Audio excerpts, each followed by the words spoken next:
जब भी फीनिक्स अपनी असली शक्ति दिखाते हुए अपनी फेनिक्स की पूंछ बाहर लाता, तभी जोया का पूरा जिस्म आग में जलने लगता। फीनिक्स ने बहुत कोशिश की कि वह अपनी इच्छा को रोक सके। एक दिन अचानक जोया को जोर से छींक आ गई और उसी छींक ने फीनिक्स को तुरंत उसके सामने बुला लिया। दोनों अपने जज्बातों पर काबू न रख सके और करीब आ गए। कुछ दिनों बाद वे दोनों गलती से राजा के गुप्त कमरे में पहुंच गए। वहां न सिर्फ राजा के सालों से छुपाए हुए सोने चांदी थे, बल्कि जोया के पिता की मौत के सबूत भी छुपे हुए थे। जोया ने ठान लिया कि अब राजा को उसके गुनाह की सजा दिलवा कर ही रहेगी। इसी बीच दुश्मन लड़की, जो हमेशा जोया से नफरत करती थी, उसने राजा के सामने जोया की असली पहचान खोलने के लिए एक खतरनाक जहर, सच का रस दिया। इसे पीने वाला इंसान चाहे जितना झूठ बोलना चाहे, लेकिन उसके मुंह से सिर्फ सच ही निकलेगा। मजबूरी में जोया ने वो दवा पी ली और उसके बाद उसने सब कुछ बता दिया कि वह असली शहजादी चिंची नहीं है, बल्कि सच यह भी उगल दिया कि दुश्मन लड़की ने ही चिंची को मारकर उसकी जगह लेने की साजिश की थी। सारा सच सुनकर राजा का खून खौल उठा। उसने गुस्से में अपनी ही बेटी को थप्पड़ मारा और गुस्से में मुक्का मारकर जोया का सर फोड़ डाला। तुम सब ने मुझे धोखा दिया है। फीनिक्स दूर आंगन में था, लेकिन जैसे ही जोया जख्मी हुई, फीनिक्स को भी वही दर्द महसूस हुआ। वो दौड़ कर आया, मगर तभी दुश्मन सिल्वर फॉक्स कबीले ने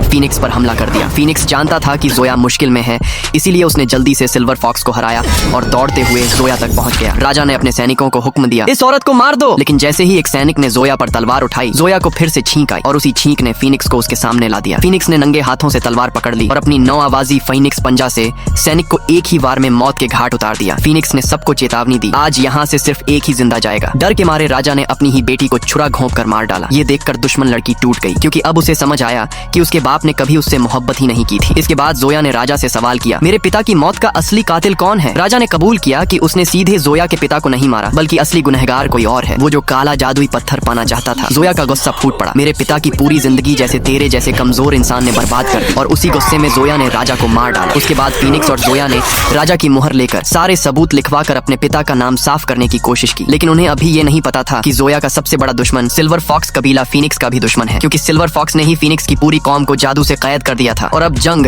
असली दुश्मन से शुरू होने वाली थी। क्या जोया और फीनिक्स मिलकर सिल्वर फॉक्स कबीले का खात्मा कर पाएंगे, या फिर दोनों की मोहब्बत का इम्तिहान और भी कठिन होने वाला है? तो सब्सक्राइब जरूर करें और कमेंट करके बताइए, क्या आप पार्ट 5 देखना चाहते हैं?